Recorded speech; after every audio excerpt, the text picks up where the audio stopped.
Last night, I couldn't stop myself. Like an addict, sat there and went through the next and last 4 episodes of Love is Blind because I couldn't help myself. I couldn't. And immediately I sit down to Love is Blind, season 9, episode 3, right where we left off. And within 10 minutes, I am rage texting D. You were pissed. I fucking hate Mike. Not even 10 minutes in, I'm about to sound off on that asshole, that stupid fucking asshole. He's talking about one of the guys in the pods having a diabetic kid and how nutrition is important and how his friend was pre-diabetic. Totally different. Type 1 has nothing to do with nutrition. It's autoimmune where your body attacks your insulin-producing cells. My mom used to give us carrots, celery sticks, and raisins for snacks. Apples with peanut butter, like the healthiest stuff. And I got type 1 when I was 10. And you know what? That was probably going easy on him because one of the fun little things that happens with this disease is insurance.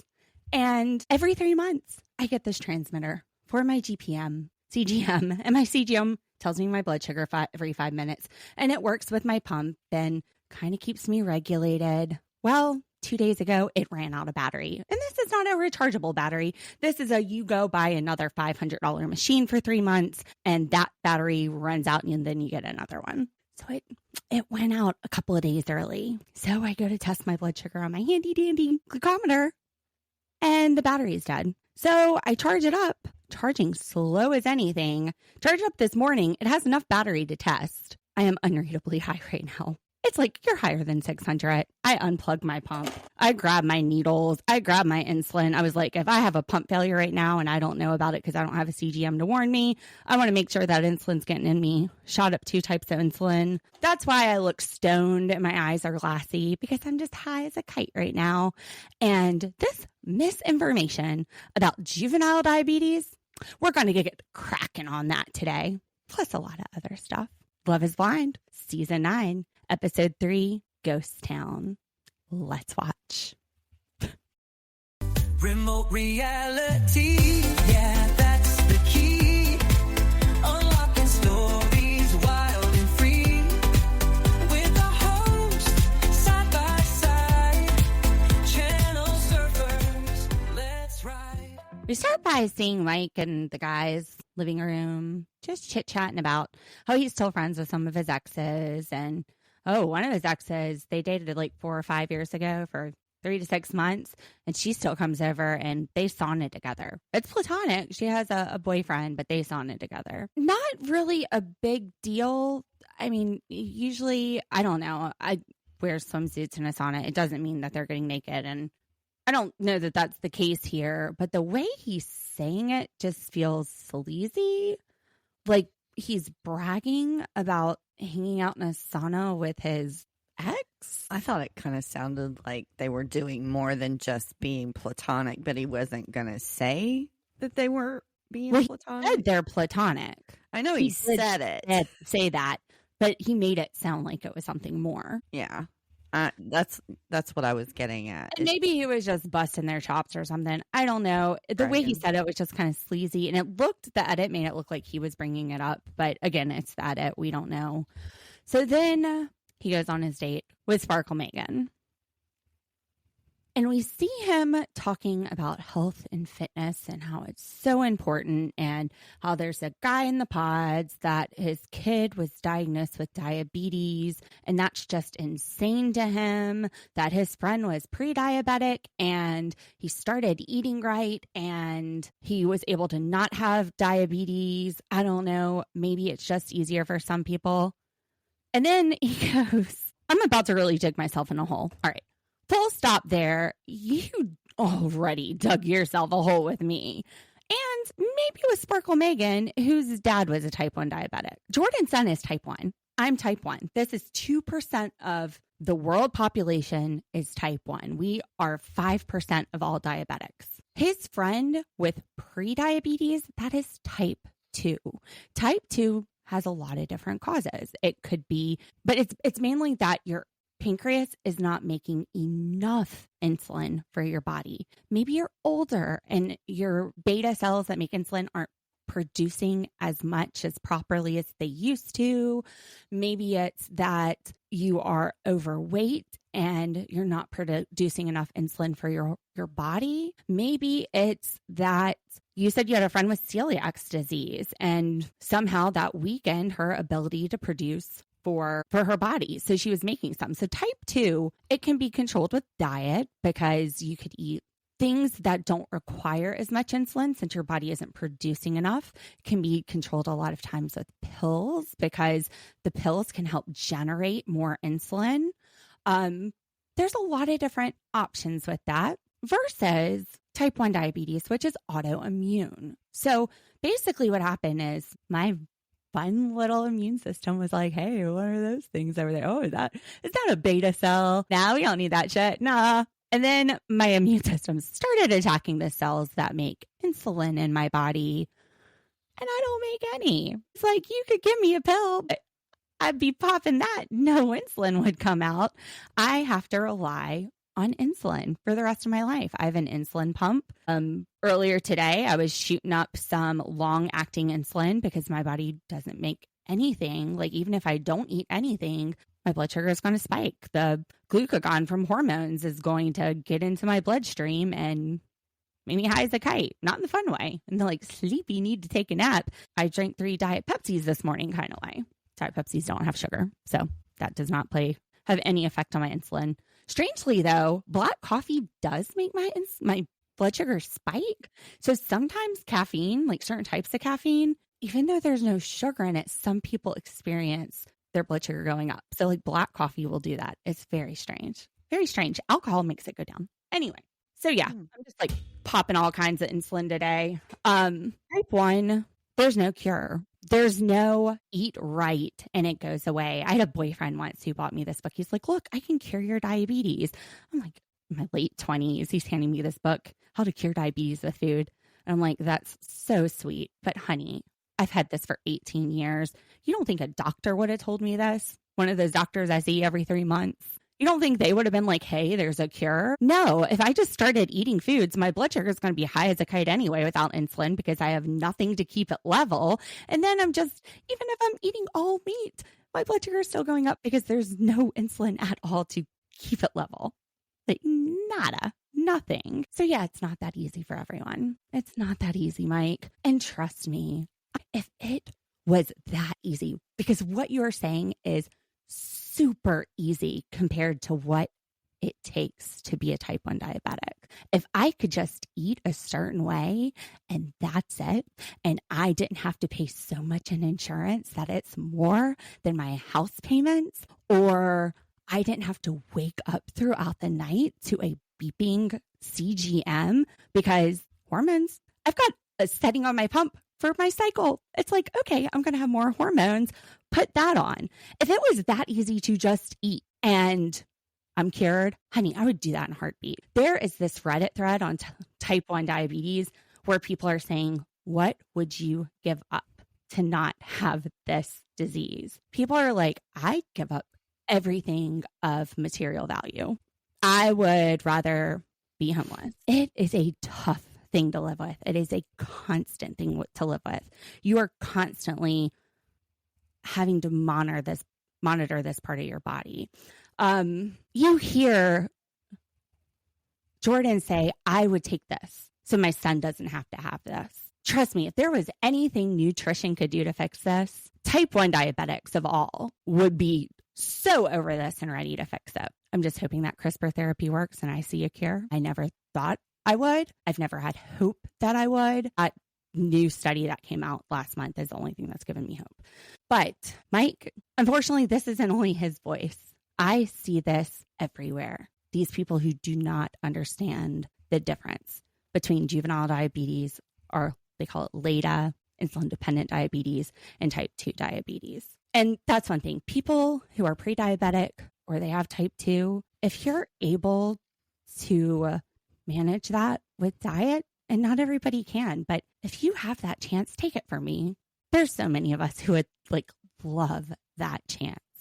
And I just encourage you, do it for us. Do it for us that don't have that chance. We don't have that hope. I have so much envy that you have that opportunity. And I don't want to see you waste it.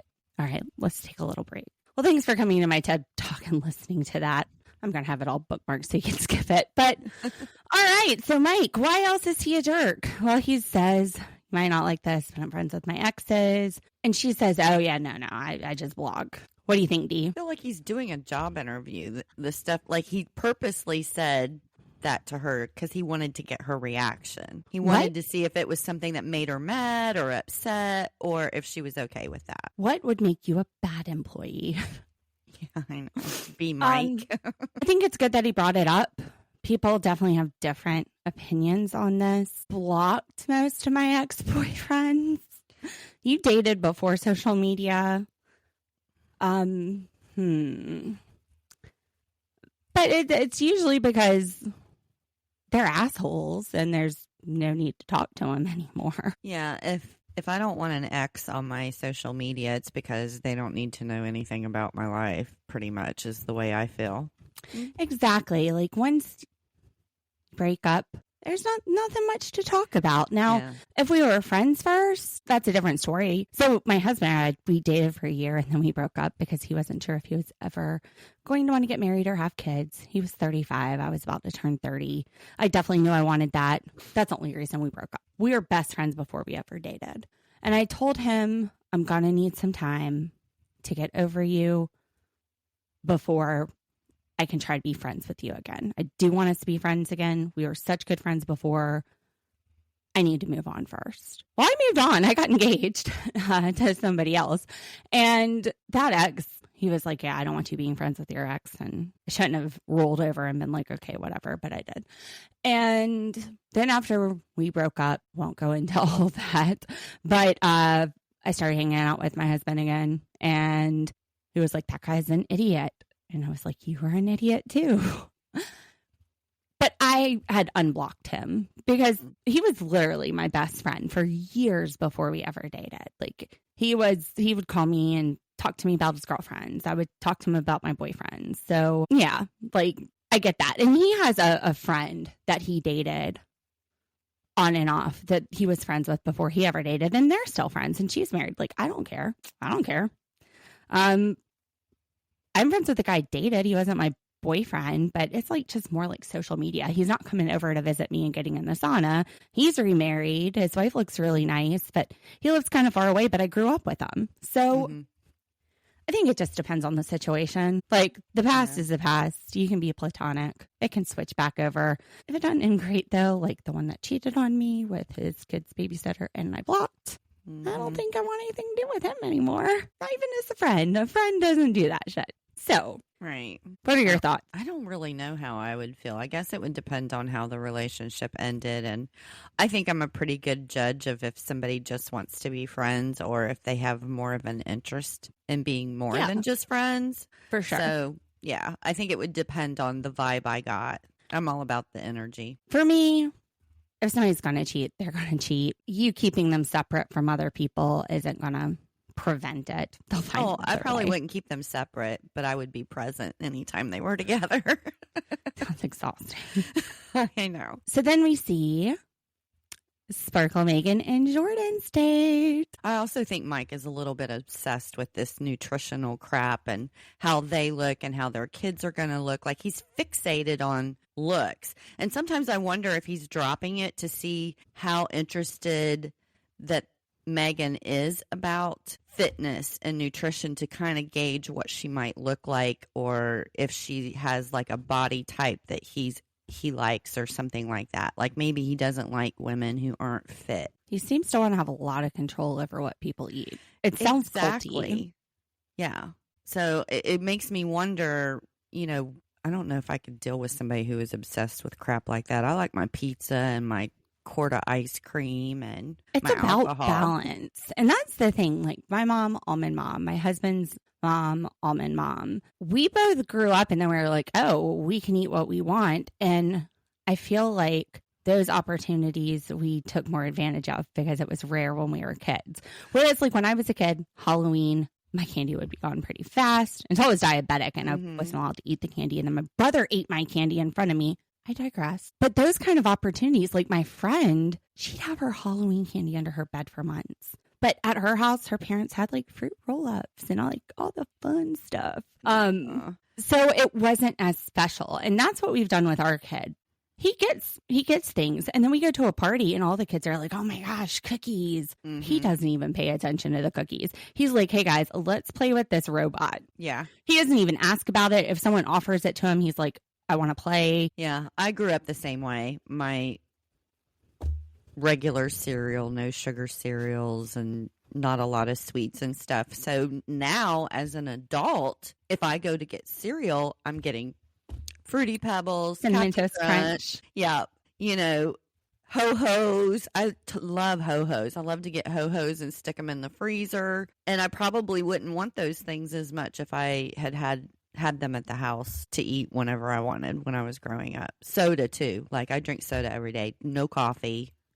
Like my husband would go door to door in his neighborhood asking for either sugar cereal or cookies. And one of his neighbors gave him a dog biscuit while his dad was there. And they laughed. They thought that was hilarious. He also went up into his mom's decoration room. She has like this room full of decorations. And he found the sugar Easter candy and ate her sugar Easter candy decorations. Yummy, yummy. So yeah, the almond mom put her decorations at risk. It's all about learning balance. I agree. I really like Jordyn and Sparkle Megan's vibe. I do too. I think he has probably one of the best personalities of the guys. He feels like a friend, which what's better than marrying your best friend? Like she can talk to him about anything and vice versa. And they just like playfully pick at each other. He asks her what her purpose is in life and goes on to say he never really wanted to be a dad, but once he had Luca, like that's his purpose now. He doesn't care if he drives an old car, if he can go and get Luca $100 worth of Legos and see that kid smile.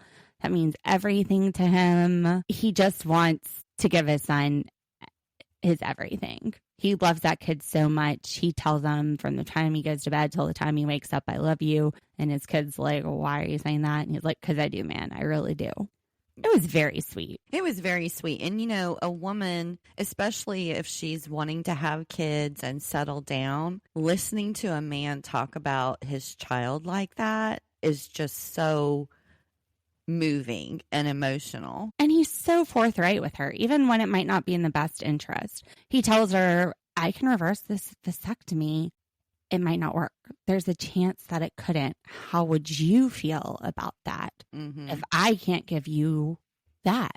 So he's open and honest and real with her.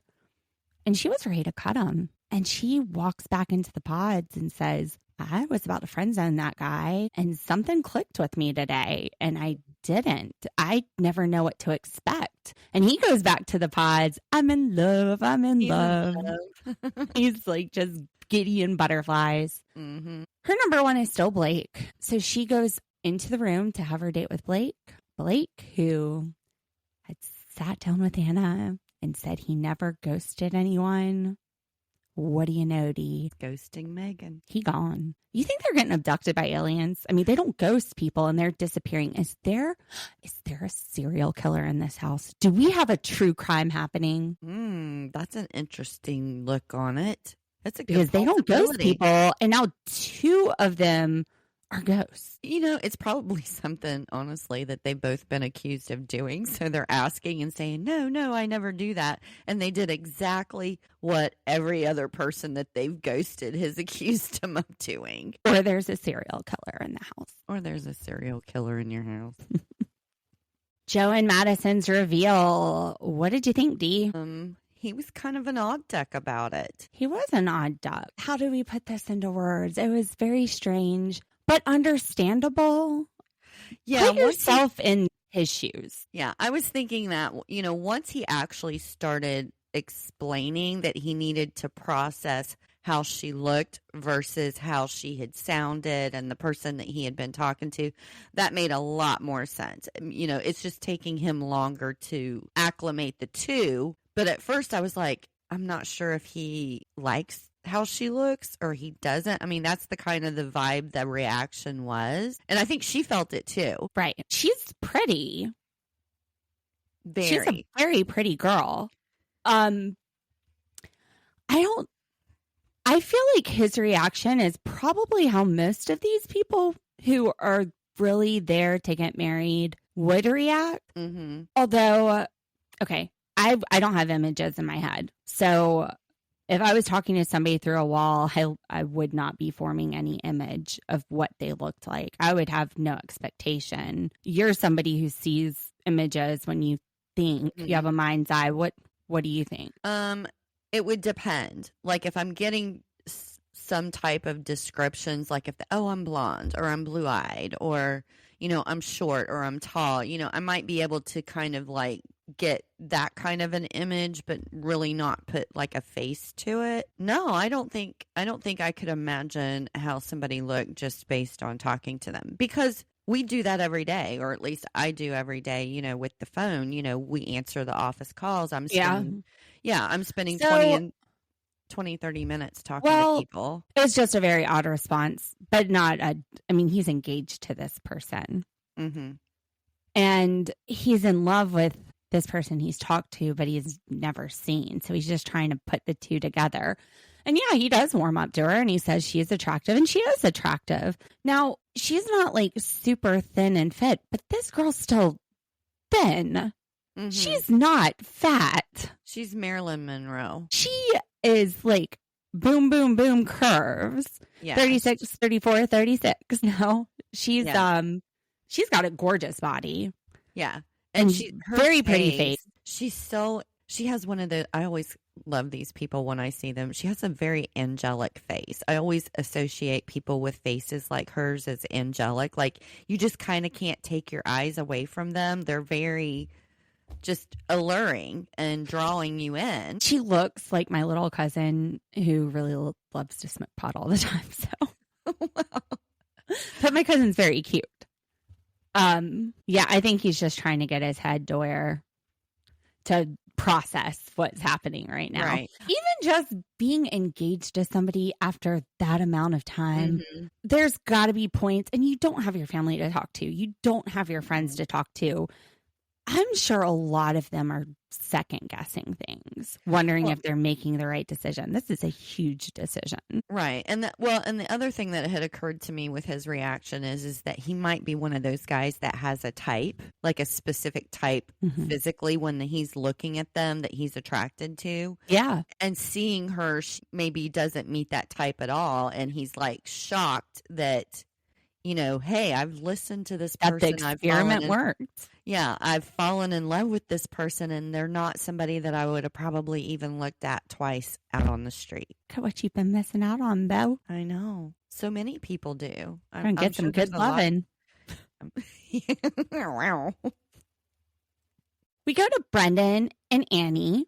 Annie really, really likes Brenden. That's her number one. Brenden really likes Annie, but she's what he describes as a slight little bit more obsessive than he is. This girl is a stage 5 clinger. Yeah, she's definitely is going to be one of those people that constantly needs to have confirmation of the other person's feelings about everything that has to do with herself. Like, you need to reassure her constantly. She's sitting there giving compliments to him, and he's just like, okay, yeah, cool. Like, he feels confident in what they have. And then she's saying, well, give me some back. Like, I need some affirmations. He's like, all right, well, yeah, like, I like you. Like, are you like a really touchy person? And she's like, I always want to be over my person all the time. I want to be holding their hand when they drive. I want to be all over them. I'm like, that's dangerous. And she's probably one.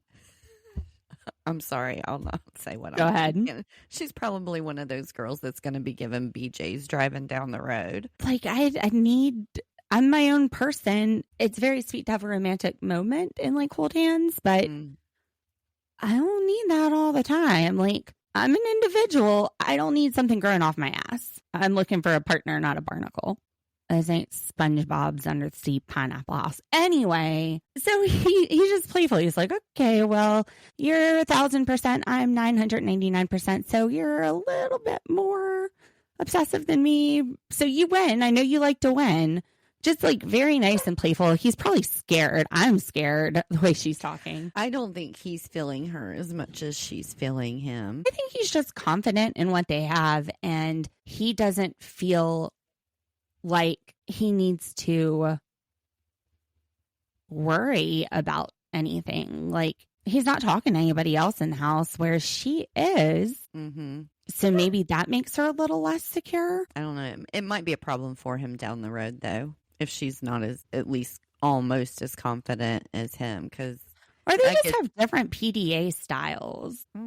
As long as it's that's one thing. But if you're constantly having to make somebody feel a certain way 24/7, it gets old. It would be hard. A clingy person is not my cup of tea. It is. And it might be that it's just new and exciting. It's possible. But I think she's been accused of it before. So she's just throwing it out there right now to make sure that she, hey, if they're going to leave, they can run now. I'm just going to put it out there. I'm clingy and super affectionate and obsessive. I can't remember the last time that I dated somebody and was all over them like that. I don't ever remember being like that. And I don't like it in reverse. So that might be the reason why I wasn't a clingy person, is because I don't like them to be clingy with me either. Exactly.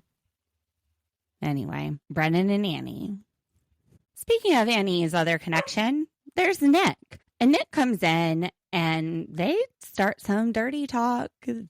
He is telling her that he has been away from women and technology so long. He can't just go Google boobies. He could probably watch a black and white show with a girl like in a swimsuit and get a total hard on. He just wants to bust through that wall and go get him some Annie. And Annie plays back. She's like, oh, well, think of me later when you're doing this. And then he starts telling her, you've got me. Like, I'm not even questioning that. I'm your guy. Yeah, her interaction with him was a lot different than with Brenden. It's not an unusual interaction for Nick.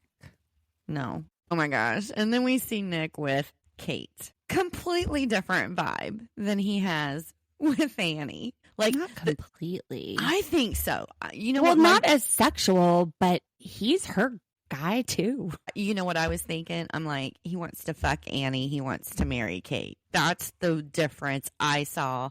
He's a player. He knows. He reads women and he says exactly what he thinks they want to hear. He reads women very well. Kait comes in without a voice. Mm-hmm. And he immediately says, look, you can go back. I feel very confident in what we have. Then he tells her he loves her. And she says, I really appreciate that. That's very romantic and special. I really like you too. And then he says, well, take your time, move as slow as you want to. And she says, okay, well, I'm going to go home and rest. And I'll tell the driver that my boyfriend told them to take me home. And he goes, okay, girlfriend. Kind of sounds like they're boyfriend and girlfriend now. Mm-hmm. You'd think. Although he said, I'm your man to Annie. For Kait, he's saying, I'm your boyfriend. So yeah, and he's calling Kait baby and stuff like that and sweetheart. I didn't hear him saying those kind of endearments to Annie. But then again, maybe he's not flirting hardcore with her because she's sick and it's just not as sexy when you're congested. I'm gonna go with player. I'm gonna say he knows what to say to each woman that he meets in his life. I'm gonna go with players also. Yeah. Or I'm going to go with insecure and wanting to leave this experiment with somebody and building both of these women up so that when one rejects him, he still has somebody up to bat. That was actually my number 2 that I wrote down, like back burnering Annie. And I keeping it good, but I think the back burner is Annie. Mm-hmm. I think he really was hoping that Kait would reciprocate and I love you, and she didn't. Mm-mm. And while he says your time, he's freaking out. Yeah, he wants it to move along a lot faster than it is. He's spiraling. Mm-hmm. Edmond and Kalybriah. Kalybriah reads this very sweet love letter that she wrote, basically saying thank you for accepting me, for trying to understand who I am, and that she loves him. And Edmond goes, my underarms are getting sweaty. Will you please, please, please, please marry me? Oh my gosh. That letter was like, I had goosebumps. I wasn't crying, but I had goosebumps. Like if a guy had read, if a guy had read that letter to me and said the things that she said to him, I'd be like, come on, let's go to bed right now. Right now. In game. She closed that deal. She did. That was amazing. Like she came up with stuff. I was like, that is so beautiful. That is so beautiful what she just said. And have you noticed that pretty much every guy after he proposes and gets a yes, he's like, let's go. Maybe it's in quotes in the bathroom or something. Every time they walk in there, it's like on the mirror. And this is what you need to say when they accept your proposal. Let's go. Let's do it. This is just the Gen Z talk that we don't know. It's like when people used to say groovy. I would have been like, fuck yes. He's so excited. He has so much energy. He's jumping over a couch, like clearing the couch. Like, he is over the moon. It reminds me of my son because he had ADHD when he was little. And anytime that he was like overstimulated with his emotions, he would jump and do things like that. And I was like, it's like this release for this amazing emotion that he's feeling for her right now. And she's just smiling, like the biggest smile. She's glowing off of it. I love this couple. I do too. I think that they are going to complement each other very, very well. I think it's a match made in heaven and they're going the distance. Mm-hmm. Now that Anna is gone, Patrick goes with his new number one, Kacie. What are your thoughts on their conversation? Watching her, I think that she has walls up. Like when I've seen her the last two episodes, I was like, I can't get a read on her. She's kind of standoffish. I can't really tell. Mm-hmm. And then listening to her with him, I was like, she's just got walls up. I think Patrick sees that too because he says he has trouble judging her passion. Yeah, and he can't tell if she's serious about being there. And I think that's the reason why. I think she is taking because she had time. that one boyfriend that cheated on her. Yeah, and she says that she's had so many guys take advantage of her heart. So well, and then you said you think she's taking her time, but I also feel like she's pressuring Patrick to be devoted because he's taking his time. And she's like, why aren't you sure yet? And he just wants to know that you're the one. I think that that's a good possibility. It also could be the walls. Like she doesn't want to be the one to say something first. She wants, she's waiting on them to say something before she just lets it down completely. Jordyn and Sparkle Megan. I guess I was trying to say Jordyn and Megan at the same time. Jordyn. Yeah. That would be like their combined name. Jorgens. Jordyn and Sparkle Megan, they are having a date and she looks a lot giddier this date. He tells her that he just wants to be friends with his wife. That's important. He wants to be compatible. He appreciates their conversation. He doesn't feel like he has to dig through someone's emotions and guess what's happening. Mm-hmm. Which, to be honest, kind of feels like what Sparkle Megan's doing with Mike, digging through his emotions. She asks about Blake and he goes, yeah, that's so wild. He left. And he was like, oh, that's who stood you up. I'm so sorry. What a dickhead. To leave you on red is what he said. To leave you on red. And then he asked about Anna. He's like, did she disappear? And she's like, yeah, we don't know what happened to her either. Jordyn feels like Sparkle Megan might ghost him. And she's like, no, we're good. And it's just a lot better vibe. I agree. He was telling her, that his ideal was, drink champagne with his wife, go home and have sex. And you said fuck. I know, but I figured I'd dropped enough F-bombs the last couple he of wasn't days. Talking make love either. I think that boy goes down. Yeah, I bet he does get down. He's like a flower. He's just blossoming in front of her. I think she's doing the same.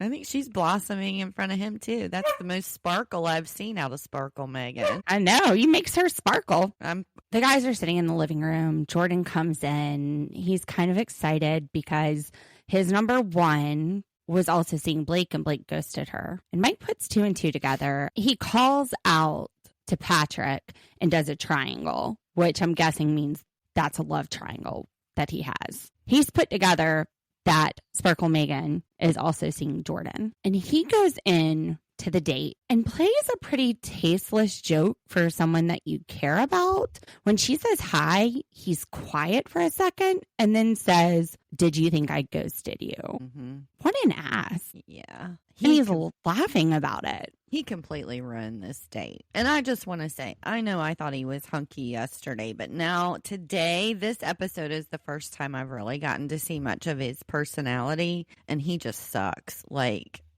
well, I think he might have some insecurity issues, like maybe some confidence issues that are deep-seated. When you look at his face, he has a lot of acne scars. So I just wonder if he was picked on and didn't feel attractive growing up. And then maybe, you know, he got rid of his acne around the same time he was working out and building muscle. And maybe that's why he put so much into looks and being healthy. You know, that's a possibility. The thing I thought, though, was, you know, I think this is a lot of ego for him. Mm-hmm. And I think he's trying to make a dominant stance with her, and it's backfiring. He tells her that he knows Blake stood her up and he knows she's seeing another guy, and then said, "This is a trust test. I know what it is. Why don't you tell me who it is?" Yeah. And see, that was a huge red flag. It was gross, but it was also a red flag because I'm thinking everybody there knows how this game is played. Why are you assuming that she's not talking to somebody else? And if you assume that she is talking to other people, why do you think at this stage you have a right to know who that is? And look, put her Sparkle on the Megan spot isn't like Nick telling everybody she's in love with him. You know, you're putting her on the spot, making her feel extremely uncomfortable. I mean, he completely ruined this date. He's like forcing a decision here, not giving her time and just being a dick about it. He tells her, both me and the other guy you like, you're trouble. And she goes, "Do you know who that is?" And he goes, "No, but I just know you like trouble." And that's before he says, "Tell me who it is," because I do know he's playing games. Mm-hmm. She's not having it either. She tells him, "It is Jordyn. She's not playing this mess." Mm-hmm. I wouldn't play it either. No, I don't think I would go back to see him anymore. He cuts the date short and walks out. That guy, I wouldn't either. I hope she picks Jordyn, and I hope that Mike feels like a complete ass when she does. I think Mike's confidence, or at least his ego is so high, he's just going to be like, you picked Jordyn if that's what happens. But is he even, I haven't seen him talking to anybody else. Have you? Mm-mm. Neither of them. Yeah, so, was he putting all of his eggs in one basket? Or was this the most interesting storyline he had? Because he's kind of boring. Right. The production was like, this is the only place we can make you interesting. And again, you know, I feel like he's ticking things off on like a resume or a job interview, you know, the power couple and, you know, you're everything in this package. It's like he has this idea that he wants. He wants an image. He wants a certain image. Instead of falling in love with the person, he's got this ideal. Falling in love with an image. Yeah. Of what he sees him and his partner being. And the cliffhanger for the end of this episode is Kalybriah and Edmond getting ready to open those doors and see each other for the first time. All right, Channel Surfers, thank you for listening to Love is Blind Season 9, Episode 3, Ghost Town. I don't know, I'm going to be haunted by this episode, to be honest. I thought there were some really great moments. I understand what you're saying, though. I just now got your joke. My brain is like... Still on Monday. Every day is a Monday brain. It is this week. No more affirmations. Channel Surfers, thank you for listening. Make sure you like and subscribe. Share our podcast with other Love is Blind listeners. If you like 90 Day Fiancé or Sister Wives, make sure you listen in. The best way you can support us is just to share and let people know we're out here. And we'll be back very soon with another Love is Blind. Bye. Let's ride. Tune in, don't delay. Remote